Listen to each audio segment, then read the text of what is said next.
For the day's video, ito na nga, 2:00 na ng hapon. Hindi namin alam kung saan kami pupunta. Meron lang akong gustong tingnan, ha? Tapos ito nga, sasakay na nga sana ako. Pero si Papa naiwan, napaka-arte. Magsasapatos pa daw, kaloka.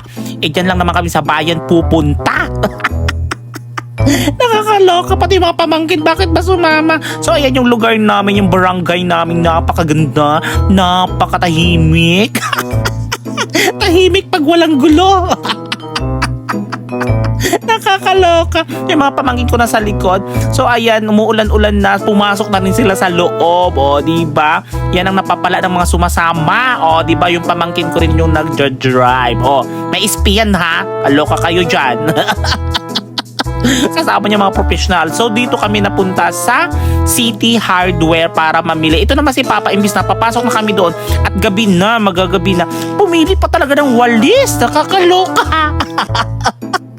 Iba talaga pag tatay kasama mo. O, diba yan? Pumasok na kami kasi nainis na ako kay Papa. Bili-bili pa ng walis doon. Tapos ako rin pala magbabayad. So, ayan, namili kami dito ng wardrobe nga. O, ayan. Sige, pili-kili kayo dyan. Akala nyo kayo magbabayad? Bahala kayo, hindi ako magbabayad dyan. So, tamang-tama tumawag dyan si Indian boy.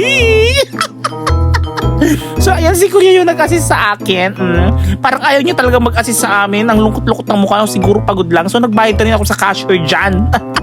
Ayan, pinagtulungan nila ni Kuya yung nakapula dyan kanina. Pero iniwan siya kasi mabigat yata. So ayan, in-explain na ni Kuya kung ano yung gagawin namin pagdating sa bahay. So sinakay na rin nila Kuya Edgar at ni Isar.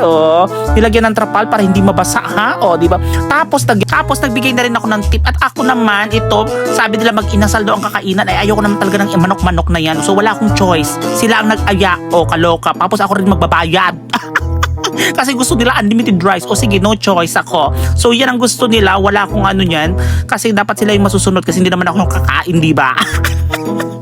Mas tipid daw at mas maraming kanin dyan sa Mang Inasal. Ano ba itong mga pamangkin kung ito at si Papa? Diba? Okay lang yan. Basta masaya sila, diba? So yung kuya ko dyan, naiwan ko saan nagpunta, may binayaran siya. So after namin kumain, umuwi na rin kami yan, guys. Diba? Dumating din yan si kuya dyan, pero wala na siya sa video. Okay guys, maraming salamat.